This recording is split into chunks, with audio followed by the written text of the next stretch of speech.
TV that showed your funeral. What if one night you turned on the TV and instead of shows, news, or static, you saw your own funeral? Not in the future, not a dream, but right now. Evelyn was a nurse who worked long, exhausting shifts. Most nights, she came home, microwaved dinner, and fell asleep with the TV on. Her apartment was quiet, too quiet. The kind where every creak of the floorboards feels like a whisper in the dark. But one night, she noticed something strange. When she turned on the TV, there were no channels, just one. The screen flickered, grainy footage appeared, a small church, dozens of people dressed in black. At first, she thought it was some old movie, until she saw herself in the casket. Evelyn dropped the remote. The sound of the wood clattering on the floor echoed too loud. She leaned forward. It was her face pale, lips sewn shut, hands folded on her chest, her body lying in a coffin surrounded by flowers. The camera zoomed in unnaturally, as if the TV wanted to make sure she couldn't look away. Her phone rang suddenly. Unknown number. She hesitated, then answered.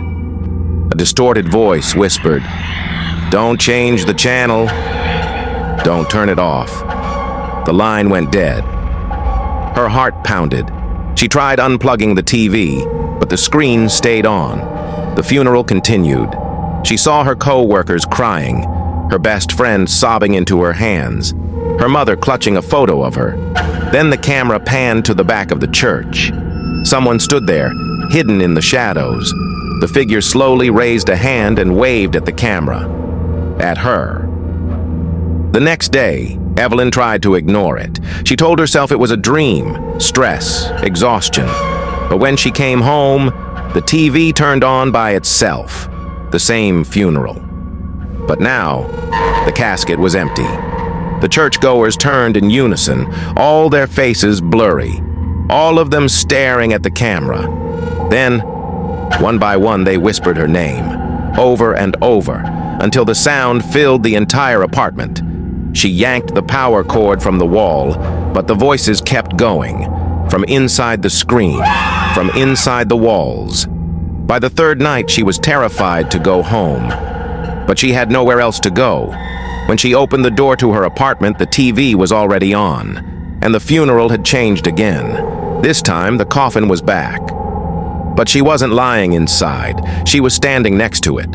Her own image, wearing the same clothes she had on right now.